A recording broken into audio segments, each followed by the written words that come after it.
अस्सलाम वालेकुम। Household kitchen by Zainab में आप सबको खुशामदीद। आज मैं बनाऊंगी आलू की भुजिया। तो मैं आपको सबसे पहले इंग्रेडिएंट्स बता देती हूँ। हमने पोटैटोज़ लिए हैं, टोमेटोज़ हैं, अनियंस हैं, गार्लिक है, ग्रीन चिलीज़ हैं और हम लोग इससे बनाएंगे मज़ेदार सी भुजिया। चलते हैं अपने किचन में और रेसिपी को स्टार्ट करते हैं। सबसे पहले हम लोगों ने ऑयल डालना है और ऑयल के बाद हम लोगों ने प्याज डाला है और इसको अच्छी तरह से ब्राउन कर लेंगे। ब्राउन होने तक अच्छी तरह से मिक्स करेंगे। अब ये देखें काफ़ी हद तक ब्राउन हो चुका है। अब हम लोग इसमें मैं शामिल करूँगी लहसुन। साबुत हम लोगों ने लहसुन लेना है, उसको शामिल करना है और उसको मिक्स करना है।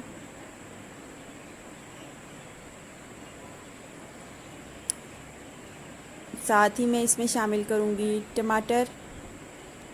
टमाटर तकरीबन 4 अदद हैं।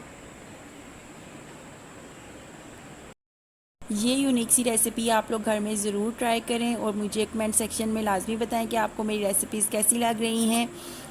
और अभी हम लोग टमाटर को अच्छी तरह से साथ में अच्छी तरह से मिक्स करेंगे और फिर मैं इसमें शामिल करूँगी स्पाइसेस। स्पाइसेस हमेशा की तरह नॉर्मल से ही हैं, कोई मैंने एक्स्ट्रा इसमें मसाले ऐड नहीं किए। तो चलते हैं और मैं बताती हूँ कि स्पाइसेस में मैंने क्या क्या शामिल किया है। नमक शामिल किया है, दरा मिर्च शामिल की है, काली मिर्च शामिल किया है, धनिया और अनारदाना इसमें शामिल किया है। ये सब कुछ ऐड करने के बाद इसको अच्छी तरह से मिक्स करूँगी और इसमें बॉयल जो मेरे आलू पहले से करके रख लिए थे उसको इसमें शामिल कर दूँगी। बहुत ही इजी रेसिपी है और आप लोग अपने बच्चों को भी खिला सकते हैं और उनको लंच में भी दे सकते हैं। इसको हम लोग ब्रेड और रोटी दोनों के साथ इस्तेमाल कर सकते हैं। अभी मैं आपको इसकी फ़ाइनल लुक भी दिखाऊंगी और आपको हांडी में भी इसकी लुक दिखाऊंगी। ये देखें, इसे मैंने फाइनली लास्ट में शामिल कर दिए थे टोमेटोज़ और ये देखें मज़ेदार सी आलू की भुजिया।